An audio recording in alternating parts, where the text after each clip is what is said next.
we heard about what Germany has to offer as far as its curriculum is concerned, more comprehensive, more skill-based. Tell us about how it's different from India. I'm sure you've been to India enough to know where the stark difference lies. Yeah, probably not in the details, but at least I know why many students from India come to Germany, and I have some comparisons.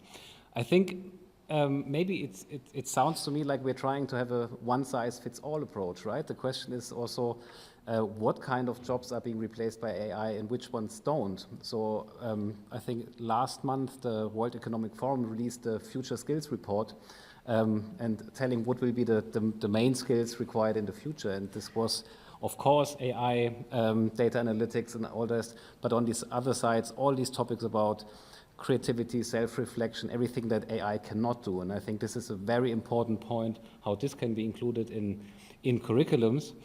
And then it's probably also that not everyone, and this is the German approach that you mentioned about more vocational training, not everyone will be like a job with top cognitive skills, but some people will rather, I don't know, they will be haircutters or something where you do really hands-on practical trainings. And how can you split people into really jobs or educations where they get their full potential? And then in Germany, it's like a 3-split program, I would say. We have really vocational training, which is school-based with a lot of practical expertise, and then we have the universities of applied sciences that have a very practical focus, and then the classical universities that are more science and research-based. And for me, it's difficult to say to what extent you can apply that to India. I know that many other countries are trying to copy or learning from this approach. So there are like universities of applied sciences in China, they try to copy that. Also in Jordan, there are programs. And yeah, it would be nice to have more cooperation also with India, because especially for India, the demand is so big of students want to go to Germany to start dual degrees and 2+2 programs where you can learn from each other and yeah, improve that whole skill exchange. Because I think this is the next point, right, for developing India, that sort of skill exchange is the basis for economic exchange. Absolutely. And I think you will need the money out of trade that was being built through these networks. Jonas, at Fintiba, you also deal with a lot of Indian students, the Indian diaspora that is in Germany.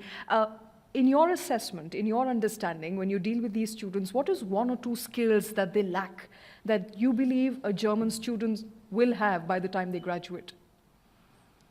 Well, that's also, I mean, some of them, they don't lack skills, that sort of the best brains come to Germany, and we love to see all these skills coming in. I would say one of the biggest differences is, this is more like probably like a cultural mindset from like the 2 country cultures, is Germany is a much more individualistic country. So you are very self-dependent on organizing everything through a university. There's no hand-holding. Like Indian students, if you grow up in sort of a wealthy background, I don't know, you're used to have like a driver, someone who's preparing your meal, preparing tea, and then you come to Germany and you have to do everything on your own. I think this is one of the biggest obstacles, that sort of it takes so much time. And then Indian students say, so when do I study, when do I work, how do I don't know, how do I clean how do I do the dishes or the laundry? They have to call their moms, whatever. So this is one of the big things that is really different. And I think when it comes to academics, it's really that's like the responsibility on your own to find your way or to organize yourself. I would say this is a different thing. Right.